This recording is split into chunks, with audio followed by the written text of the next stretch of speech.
নমস্কার বন্ধুরা, education centre 30 days চ্যানেলের পক্ষ থেকে সবাইকে স্বাগত জানাই। তো আমরা সুবীর দাসের কম্পিটিটিভ ম্যাথমেটিক্স চ্যালেঞ্জার যে বইটি আছে সেই বইয়ের লাভ ক্ষতির অঙ্কগুলো করছিলাম। আমরা 57 নম্বর পর্যন্ত অঙ্ক করেছি, আজকে 58 নম্বর থেকে শুরু করব। তো এখানে কি বলেছে দেখুন, এক ব্যবসায়ী কোনো দ্রব্যের ক্রয় মূল্যের ওপর 10% বাড়িয়ে ধার্য মূল্য স্থির করেন এবং বিক্রয় মূল্যের সময় কিছু ছাড় দিলে তার 1% ক্ষতি হয়, তাহলে ছাড়ের হার কত? তো এখানে কি বলেছে দেখুন, ক্রয় মূল্যের ওপর 10% বাড়িয়ে ধার্য মূল্য স্থির করেন, তাহলে 10% মানে কত? 10% মানে হচ্ছে 1/10, ঠিক আছে। তার মানে কস্ট প্রাইস, মার্কেট প্রাইস, আমরা এখানে সেলিং প্রাইস লিখব, তিনটে লিখব, ঠিক আছে। তাহলে কস্ট প্রাইস যদি এখানে কত হয়, 10 হয়, তাহলে মার্কেট প্রাইস কত? এটা বাড়িয়ে দিল তাহলে +1, তাহলে 11 হচ্ছে মার্কেট প্রাইস, ঠিক আছে। এবার কি করলো, আবার 1% কিন্তু তার ক্ষতি হয়। বিক্রয়ের সময় কিছু ছাড় দিলে, বিক্রয়ের সময় কিছু ছাড় দেয়, তাহলে 1% কিন্তু ক্ষতি হয়, ঠিক আছে। তাহলে মার্কেট প্রাইসের উপর কিছুটা ছাড় দিলে কি হয়, 1% তার ক্ষতি হয়। তাহলে 1% মানে কত? তাহলে 1/100, তাহলে 1/100 মানে কি, কস্ট প্রাইস যদি 100 হয়, কস্ট প্রাইস যদি কত হয়, 100 হয়, তাহলে সেলিং প্রাইস কত? যেহেতু লস হচ্ছে, ক্ষতি হচ্ছে, তাহলে 99 হচ্ছে সেলিং প্রাইস। বোঝা গেল? এবার কি করব দেখো, এখানে কমন কোনটা? কস্ট প্রাইসটা কমন, দুই জায়গায় কস্ট প্রাইস আছে, তো কস্ট প্রাইসটাকে আমরা সমান করব। তাহলে এখানে 10 দিয়ে গুণ করলে কিন্তু 100 হয়ে যাচ্ছে, তাহলে এটাকেও আমরা 10 দিয়ে গুণ করব। তাহলে 10 দিয়ে গুণ করলে কত হচ্ছে? 110। বোঝা গেল? তাহলে এখানে বলেছে যে ছাড়টা কত ছিল, এইখানে যে ছাড় দিল, বিক্রয়ের সময় কত % ছাড় দিলে, তাহলে এখানে মার্কেট প্রাইস কত? 110, তাহলে সেলিং প্রাইস কত? 99, তাহলে ছাড় কত? তাহলে 110 মাইনাস 99, তাহলে কত হচ্ছে? 11।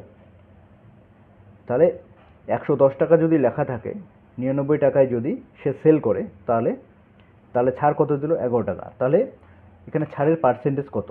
তাহলে ছাড়ের পার্সেন্টেজ হচ্ছে 11 তাহলে মার্কেট প্রাইসটা নিচে হয়, তাহলে মার্কেট প্রাইস হচ্ছে 110 ইন্টু 100, তাহলে 0 0 কাটা, 11 কাটা, তাহলে 10% কিন্তু ছাড় দেয়। তো এখানে কোনটা হচ্ছে আমাদের? অপশন বি হচ্ছে আমাদের অ্যান্সার। এবার নেক্সট 59 নাম্বার অঙ্কটা করব আমরা।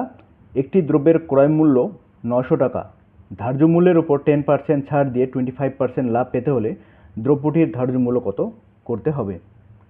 তো ধার্য মূল্য বের করতে বলেছে। এখানে কি বলা আছে দেখো, যে ধার্য মূল্যের উপর 10% ছাড় দেয়, তাহলে 10% মানে কত? তাহলে 1/10, ঠিক আছে। আমি লিখবো এখানে কস্ট প্রাইস, মার্কেট প্রাইস আর হচ্ছে সেলিং প্রাইস। ধার্য মূল্য এখানে কি দেয়? 10% কি দেয়? ছাড় দেয়, তাহলে মাইনাস লিখবো আমরা। তাহলে ধার্য মূল্য যদি 10 হয়, তাহলে ছাড় দিয়ে বিক্রয় মূল্য কত? তাহলে 9, 10 - 1 9, ঠিক আছে। দিয়ে আবার 25% লাভ করে, 25% লাভ করে, তাহলে 25% মানে কত? তাহলে 25% মানে হচ্ছে 1/4, ঠিক আছে। তাহলে এখানে 25% লাভ করে, তাহলে কস্ট প্রাইস যদি 4 হয়, তাহলে সেলিং প্রাইস কত? 5, 4 + 1 5, তাহলে কস্ট প্রাইস কত? এখানে 4, সেলিং প্রাইস কত? 5। তাহলে এখানে কোনটা কমন? কমন হচ্ছে সেলিং প্রাইস। তাহলে দেখো এখানে 9 আছে, এখানে 5 আছে, তাহলে আমরা কি করব? এখানে 5 দিয়ে গুণ করব, 5 9 45, এখানেও 5 দিয়ে গুণ করলাম, তাহলে এখানেও আমরা 5 দিয়ে গুণ করব, 5 10 50, তাহলে এটা সমান করব, যেহেতু এখানে 9 দিয়ে আমরা গুণ করব, 5 9 45, আর এখানেও তাহলে 9 দিয়ে আমরা গুণ করব, 4 9 36। বোঝা গেল? সব অঙ্ক কিন্তু একই টাইপের, ঠিক আছে। এই লাভ ক্ষতির যে অঙ্কগুলো সব একই টাইপ। তোমরা যদি এই টাইপটা শিখতে পারো, তাহলে কিন্তু অনেক লাভবান হবে। এই ধরনের কোনো অঙ্ক কিন্তু আর আটকাবে না, ঠিক আছে। বন্ধুরা, তোমরা যদি আমাদের চ্যানেলে নতুন হয়ে থাকো, অবশ্যই চ্যানেলটি সাবস্ক্রাইব করে রাখো এবং লাইক ও শেয়ার করে আমাদের সঙ্গে থাকো, এবং সঙ্গে যে বেল আইকনটা আছে সেটা প্রেস করে রাখবে, যাতে নতুন কোনো ভিডিও দিলেই তোমরা পেয়ে যাও। তো এবার আমরা সমান করে দেওয়ার কাজ শেষ। এবার কি বলা আছে? একটি দ্রব্যের ক্রয় মূল্যটা দেওয়া আছে, ঠিক আছে। ক্রয় মূল্য দেওয়া আছে কত? 36। তাহলে 36 ইউনিট মানে কত? আমাদের ক্রয় মূল্য দেওয়া আছে 900 টাকা, 900 টাকা। বুঝা গেল? তাহলে 1 ইউনিট মানে কত? তাহলে 900/36 টাকা। এবার কি বলেছে, দ্রব্যটির ধার্য মূল্য কত করতে হবে। তাহলে মার্ক প্রাইসটা বের করতে বলেছে। তাহলে মার্ক প্রাইস কত? 50 ইউনিট। তাহলে 50 ইউনিট মানে কত? তাহলে 900/36 ইন্টু 50। তাহলে আমরা কি করব, কাটাকাটি করব। ঠিক আছে, 9 দিয়ে 4 নং 36, 9 দিয়ে 9 1 ঠিক আছে, কাটাকাটি চলে গেল। এবার 4 25 100। এবার 50 আর 25 যদি গুণ করি তাহলে 5 5 25 125, তারপর একটা শূন্য। ঠিক আছে, রুপিস। তো আমাদের অ্যান্সার কোনটা হচ্ছে? 1250। তাহলে অপশন বি হচ্ছে আমাদের অ্যান্সার। অপশন বি হচ্ছে আমাদের অ্যান্সার। এবার 60 নম্বর অঙ্কটা করব আমরা। একটি দ্রব্যের ধার্য মূল্য 1500 টাকার উপর 20% ছাড় দেওয়া হয়। আরও শতকরা কত হারে ছাড় দিলে দ্রব্যটির সর্বশেষ মূল্য 1104 টাকা হবে?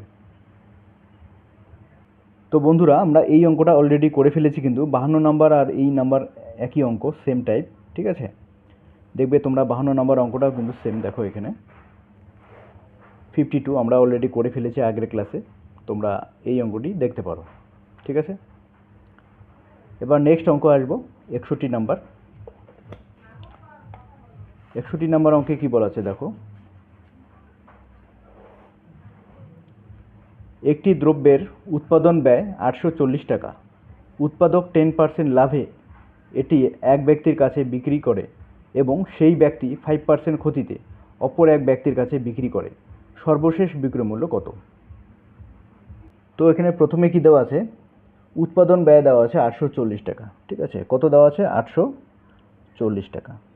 তো সে কি করলো? 10% লাভে এক ব্যক্তির কাছে বিক্রি করলো। 10% লাভে সে কিন্তু বিক্রি করলো। তাহলে 10% কত হচ্ছে? 84 হচ্ছে। ঠিক আছে, 10 দিয়ে ভাগ করলে আমরা 10% পাই। তাহলে সে কত টাকায় বিক্রি করলো? তাহলে 840 প্লাস 84, বোঝা গেল? আবার দ্বিতীয় ব্যক্তি কি করলো? এবং সেই ব্যক্তি 5% ক্ষতিতে অপর এক ব্যক্তির কাছে বিক্রি করে। এ আবার 5% ক্ষতিতে কিন্তু আরেকজনের কাছে বিক্রি করে। তাহলে 840 প্লাস 84 কত হচ্ছে আমাদের? এখানে 900, এদিকে 60, 60 70 80, তাহলে 924। ঠিক আছে, যোগ করলে কত হচ্ছে? 924। এ আবার কি করে? 5% ক্ষতিতে কিন্তু সে বিক্রি করে। ঠিক আছে, তাহলে আমরা হিসেব করব। তাহলে 10 দিয়ে ভাগ করলে কিন্তু 10% হচ্ছে। ঠিক আছে, তাহলে বা তোমরা বের করতে পারো 924-এর, তাহলে আমরা 5% বের করবো। এইভাবে বের করা যায়। ঠিক আছে, 5 দুগুণ 10। এবার কি করব আমরা? 10 দুগুণ 20, 4 দুগুণ 8, 6 দুগুণ 12, 2 দুগুণ 4। তাহলে 462-কে আমরা 10 দিয়ে ভাগ করলে কত পাচ্ছি? 46.2। তাহলে এটা মাইনাস করতে হবে আমাদেরকে। ঠিক আছে, 924 থেকে 46.2 মাইনাস করতে হবে। তাহলে 924 46.2, তাহলে 8। ঠিক আছে, লাস্টে 8 দেখো কোথায় আছে? লাস্টে 8 যে অপশন আছে সেই অপশনটাই কিন্তু আমাদের সঠিক অ্যান্সার। দেখো আর এখানে বিয়োগ করার দরকার নেই। দেখো 61 নাম্বারটা, দেখো 8 আছে কোথায়? লাস্টে 8 আছে কিন্তু 80। ঠিক আছে, তাহলে অপশন ডিটাই হচ্ছে আমাদের অ্যান্সার। তাও আমরা বিয়োগ করে দেখব। ঠিক আছে, তো 6 7, 4 5 6 7, হাতে 1, 5 7, 877.80। 8 মানে 80, তাহলে হচ্ছে এখানে কত হচ্ছে? 877.80। তাহলে অপশন ডি হচ্ছে আমাদের আনসার। বুঝতে পারলে? খুবই সহজ অঙ্ক। এবার আমরা 62 নম্বর অঙ্কটা করবো। দেখো, একটি দ্রব্যের ধার্য মূল্য 500 টাকা। পরপর দুবার যথাক্রমে 20% ও 10% ছাড় দিলে দ্রব্যটির বিক্রয় মূল্য কত হবে? তো এখানে ধার্য মূল্য বা মার্ক প্রাইস দেওয়া আছে কত? 500 টাকা। ঠিক আছে, পরপর দুবার 20% ও 10% ছাড় দেয়। তাহলে প্রথমে দেয় 20%, তাহলে আমরা 20% কীভাবে বের করব? দেখো 10 দিয়ে ভাগ করলে কত পাচ্ছি আমরা? 50 পাচ্ছি। তাহলে 10% কত? 50, আর 20% মানে 100। তাহলে 100 টাকা কম হয়। প্রথম 20% ছাড় দিলে কত হয়? 100 টাকা কম হয়। তার মানে প্রথম ছাড় দেওয়ার পর হবে 400 টাকা। এবার 400 টাকার 10% ছাড় দেয়, মানে 400 টাকার 10% কত? তাহলে 10 দিয়ে ভাগ করবো আমরা, কত পাবো? 40। তাহলে এখান থেকে আমরা 40 আবার মাইনাস করবো, তাহলে কত পাবো? 360।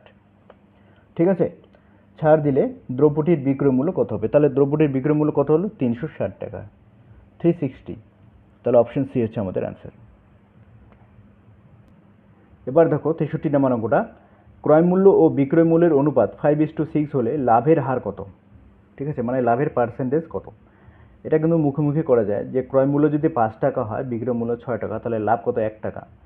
তাহলে কত হচ্ছে?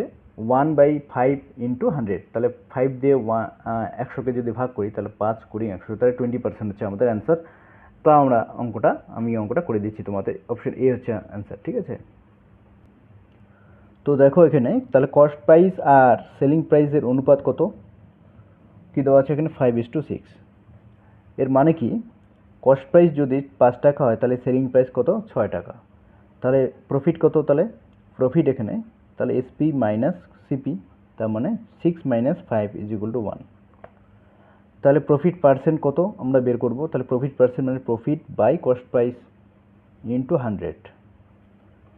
এবার প্রফিট কত? 1 বাই কস্ট প্রাইস কত? এখানে কস্ট প্রাইস কিন্তু 5, ঠিক আছে, ইন্টু 100। তাহলে 5 দিয়ে যদি ভাগ করি, তাহলে 5 × 100, তাহলে 20%। 20% কিন্তু এখানে প্রফিট হচ্ছে। অপশন এ হচ্ছে আমাদের আনসার। খুবই সহজ অঙ্ক। এবার নেক্সট 64 নম্বর অঙ্কটা দেখো কি বলা আছে। খুবই সহজ, একই ধরনের অঙ্ক। একটি দ্রব্যের ক্রয় মূল্য ও বিক্রয় মূল্যের অনুপাত 5:4 হলে ক্ষতির হার কত? তাহলে দেখো ক্রয় মূল্য যদি 5 টাকা হয়, তাহলে বিক্রয় মূল্য কত? 4 টাকা। তাহলে ক্ষতি কত? 1 টাকা। তাহলে কততে ক্ষতি? ক্রয় মূল্য কত? 5, তাহলে 1/5 ইন্টু 100, তাহলে কত হচ্ছে? 5 × 100, তাহলে 20% কিন্তু সেটা ক্ষতি হচ্ছে। একই ধরনের, ঠিক আছে, তাও আমি করে দিচ্ছি দেখো। তো এখানে cost price to selling price কত? 5:4। তার মানে 5 টাকা যদি কস্ট প্রাইস হয়, তাহলে সেলিং প্রাইস কত? 4। তাহলে লস কত এখানে? তাহলে 5 মানে cost price minus selling price, এটা হচ্ছে লস। তাহলে কস্ট প্রাইস কত? 5 মাইনাস সেলিং প্রাইস 4, তাহলে 1 টাকা, তাহলে হচ্ছে লস হচ্ছে তার। এবার লস পার্সেন্ট কত? তাহলে loss by cost price into 100। এটা আমরা ফর্মুলাটা মনে রাখবো সবসময়। এই একটাই ফর্মুলা আমরা মনে রাখতে বলি, আর কোনো কিন্তু ফর্মুলা মনে রাখার দরকার নেই। ঠিক আছে, যত অঙ্ক করেছি আর কোনো ফর্মুলা মনে রাখার দরকার নেই, শুধু একটা মাত্র ফর্মুলা, দ্য প্রফিট পার্সেন্ট মানে profit by cost price into 100, আর লস পার্সেন্ট মানে loss by cost price into 100। তাহলে লস কত? 1, ঠিক আছে, তাহলে কস্ট প্রাইস কত? 5 ইন্টু 100, তাহলে 5 × 100, তাহলে 20% কিন্তু তার লস হবে। ঠিক আছে, তাহলে অপশন এ হচ্ছে আমাদের আনসার, অপশন এ। এবার 65 নম্বরটা অঙ্কটা কি বলেছে দেখো, দুটি ক্রমিক কমিশন 10% ও 20% এর তুল্য কমিশন কত? তাহলে প্রথমে 10%, তারপর 20%, তাহলে তুল্য কমিশন কত? এর তুল্য কমিশন প্রথমে কত? 10% কমিশন হয়, এরপরে হচ্ছে 20%। ঠিক আছে, তাহলে ধরলাম বস্তুটির কস্ট প্রাইস কত? 100। প্রথমে কমিশন যদি 10% হয়, ঠিক আছে, তাহলে প্রথম কমিশনের পর তাহলে কত হচ্ছে এর দাম? দাম হচ্ছে 10% মাইনাস হবে, ঠিক আছে, তাহলে 90 হচ্ছে। ঠিক আছে, তাহলে 100 10% কত? 10, 10 দিয়ে ভাগ করব, তাহলে কত হচ্ছে? 100 মাইনাস 10, তাহলে কত হচ্ছে? 90। এবার 90-এর 20% কমিশন, 90-এর কত? 20%। তাহলে 90-এর 10% কত? 9, তাহলে 20% কত? 9 × 2 = 18। তাহলে কি করব আমরা? তাহলে 90 মাইনাস কত? 18, তাহলে কত পাচ্ছি আমরা এখানে?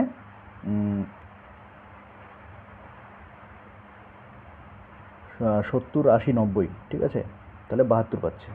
বুঝা গেল? তাহলে 100 টাকারটা কত আসলো? 72-এ নামলো। 100 টাকা ছিল, তার দাম কত আসলো? 72-এ নামলো। ঠিক আছে, তাহলে 100 থেকে 72 যদি মাইনাস করি, তাহলে কত পাচ্ছি আমরা? 28 পাচ্ছি। তাহলে 28% কিন্তু কমিশন হয়ে গেল। ঠিক আছে, তুল্য কমিশন। তাহলে আমাদের অপশন ডি হচ্ছে আমাদের অ্যান্সার। এবার আমরা 66 নম্বর অঙ্কটা করব। দেখো, একটি রেডিওর ধার্য মূল্য 480 টাকা। এক বিক্রেতা 10% ছাড় দিয়ে 8% করে। 8% মানে এখানে করে মানে লাভ করে আর কি, ঠিক আছে? এই কথাটা এখানে লেখা নেই। 8% লাভ করে। সে কোনো ছাড় না দিলে তাহলে লাভ কত টাকা করতো? তো এখানে দেখো ধার্য মূল্য দেওয়া আছে 480 টাকা, ঠিক আছে? মার্ক প্রাইস দেওয়া আছে 480 টাকা। এক বিক্রেতা 10% ছাড় দেয়, ঠিক আছে? 10% ছাড় দেয়, তাহলে 10% ছাড়, 10% মানে কত? তাহলে 1/10, ঠিক আছে? তাহলে এখানে আমরা কি লিখবো? মার্ক প্রাইস, কস্ট প্রাইস আর হচ্ছে সেলিং প্রাইস, এটা পরপর লিখবো। 10% ছাড় মানে মার্ক প্রাইস যদি 10 হয়, ঠিক আছে, তাহলে ছাড় দিয়ে সেলিং প্রাইস কত হচ্ছে? 9 হবে, ঠিক আছে? 10 - 1, বোঝা গেল? এবার কি বলেছে, সে যদি কোনো ছাড় না দিত, ঠিক আছে, তাহলে 8% সে লাভ করত। তাহলে 8% মানে কত? 8% মানে হচ্ছে 4 দুগুণ 8, 4 পঁচিশে 100, তাহলে 8% কিন্তু সে লাভ করতো। তার মানে কস্ট প্রাইস যদি 25 হয়, তাহলে সেলিং প্রাইস কত? তাহলে 25 + 2, তাহলে 27, ঠিক আছে? কস্ট প্রাইস যদি 25 হয়, তাহলে সেলিং প্রাইস কত? 27, বোঝা গেল? এবার কমন কোনটা দেখো, কমন কিন্তু 9 আছে, 27 আর 9, এই দুটো সেলিং প্রাইসটা কমন। তাহলে এটাকে আমরা 3 দিয়ে যদি গুণ করি, 3 নং 27, তাহলে এটাকেও তাহলে 3 দিয়ে গুণ করতে হবে, 3 10 30, বোঝা গেল? এবার কি দেওয়া আছে দেখো, একটি রেডিওর ধার্য মূল্য দেওয়া আছে 480 টাকা, মানে মার্ক প্রাইস দেওয়া আছে 480 টাকা। তাহলে 30 ইউনিট কত? তাহলে 30 ইউনিট মানে কি? 480 টাকা। তাহলে 1 ইউনিট মানে কত? তাহলে 480/30, 3 16 48, তাহলে 16 টাকা। 1 ইউনিট মানে কত? 16 টাকা, ঠিক আছে? তাহলে কি বলেছে, যে সে যদি কোনো ছাড় না দিত, তাহলে লাভ কত করতো? তার মানে মার্ক প্রাইসটাই যদি সে বিক্রি করতো, ঠিক আছে? মার্ক প্রাইসেই যদি সে বিক্রি করতো, তাহলে দেখো এখানে আর 480 টাকার হিসেব করে লাভ নেই আমাদের, ঠিক আছে? তাহলে কস্ট প্রাইস আর হচ্ছে মার্ক প্রাইসটাই আমরা যদি হিসেব করি, তাহলে কিন্তু আমাদের অঙ্কটা হয়ে যাবে। এভাবেও হবে, কিন্তু এভাবে এত কিছু করার আমাদের দরকার নেই। তাহলে আমরা কি করব, এটার কস্ট প্রাইস আছে, তাহলে মার্ক প্রাইসটাই যদি সেলিং প্রাইস হতো, তাহলে কত লাভ হতো? দেখো লাভ কত হতো? তাহলে 5 টাকা লাভ হতো, ঠিক আছে? মার্ক প্রাইসটাই তখন কি হতো? সেলিং প্রাইস হতো। তাহলে 5 টাকা লাভ, তাহলে কততে লাভ? কস্ট প্রাইস কত? 25 ইন্টু 100, তাহলে 4 5 20, 20% তখন তার কিন্তু লাভ হতো। তার এই টাকাটার কোনো কিন্তু আর ভ্যালু থাকলো না। অপশন ডি হচ্ছে আমাদের আনসার, অপশন ডি। তো আমরা যখনই দেখব যে কোনো টাকা দেওয়া আছে, মার্ক প্রাইস দেওয়া আছে, কিন্তু পার্সেন্টেজে দেওয়া আছে লাভ ক্ষতিগুলো, ঠিক আছে, বা মার্ক প্রাইস সব পার্সেন্টেজে দেওয়া আছে, উত্তর কিন্তু পার্সেন্টেজে চেয়েছে, তখন আমাদের এই টাকার দিয়ে হিসেব করে কিন্তু কোনো লাভ নেই, ঠিক আছে? টাকার হিসেব করে আমাদের কোনো লাভ নেই, ওটা না করলেও চলবে, বোঝা গেল? এবার আমরা 67 নাম্বার অঙ্কটা করব। 67 নাম্বার, এক ব্যক্তি 100 টাকায় 20টি আপেল বিক্রি করে 20% লাভ করে, তাহলে 100 টাকায় কয়টি আপেল কিনেছিলেন? তো বন্ধুরা, আমি তোমাদের কিন্তু খুব সহজভাবে অঙ্ক করাই। তোমরা যদি আমাদের চ্যানেলে নতুন হয়ে থাকো, অবশ্যই চ্যানেলটি সাবস্ক্রাইব করে রাখো, ঠিক আছে? এত সোজাভাবে অঙ্ক করাই, বইয়ের কিন্তু অনেক সূত্র দেওয়া আছে, সেই সূত্র ছাড়াই কিন্তু আমি অঙ্ক করাচ্ছি তোমাদের। শুধু একটু বুঝতে হবে, তাহলেই যে কোনো অঙ্ক তোমরা পেরে যাবে। তো বন্ধুরা, অঙ্কটা একটু অন্য ধরনের, তো আমরা এইভাবে করব। দেখো 20% কিন্তু সে লাভ করে, ঠিক আছে? 20% সে লাভ করে, ঠিক আছে? 20% মানে কত? 1/5, তাহলে কস্ট প্রাইস যদি 5 হয়, তাহলে সেলিং প্রাইস কত? 6, বোঝা গেল? এক ব্যক্তি কী করলো, 100 টাকায় 20টি আপেল বিক্রি করে, ঠিক আছে? 20টি আপেল বিক্রি করে, মানে সেলিং প্রাইস 100 টাকায় বিক্রি করে, তাহলে এখানে 6 ইউনিট মানে কত? 100 টাকা। তো আমরা কস্ট প্রাইসটা বের করব, তাহলে 1 ইউনিট মানে কত? তাহলে 100/6। এবার 5 ইউনিট মানে কত? তাহলে 100/6 ইন্টু 5, তাহলে আমরা কাটাকাটি করব 2 দিয়ে 3, 50 দুগুণ 100, তাহলে 5 5 25, তাহলে 25 তারপর 0/3 বোঝা গেল এত টাকা। তাহলে 20টি আপেলের পরিমাণ কিন্তু সমান আছে, তাহলে 20টি আপেলের বিক্রয় মূল্য যদি 100 টাকা হয় তাহলে 20টি আপেলের ক্রয় মূল্য কত? 250/3 টাকা। ঠিক আছে, তাহলে বোঝা গেল ব্যাপারটা খুব সহজ। কিন্তু এখান থেকে যেহেতু 20% সে লাভ করলো, তাহলে কস্ট প্রাইস যদি 5 হয় তাহলে সেলিং প্রাইস 6, তাহলে 6 ইউনিট যদি 100 টাকা হয় তাহলে 5 ইউনিট কত আমরা বের করলাম। তাহলে এটাই কি কস্ট প্রাইস ছিল। তাহলে আপেলের পরিমাণটা এখানে কিন্তু সমানই আছে, তাহলে 20টি আপেলের কস্ট প্রাইস কত? এত টাকা। বা উল্টোভাবে আমরা যদি লিখি এটা, তাহলে 250/3 টাকায় পাওয়া যায় কয়টি আপেল? 20টি আপেল। ঠিক আছে, তাহলে 1 টাকায় পাওয়া যায় কয়টি আপেল?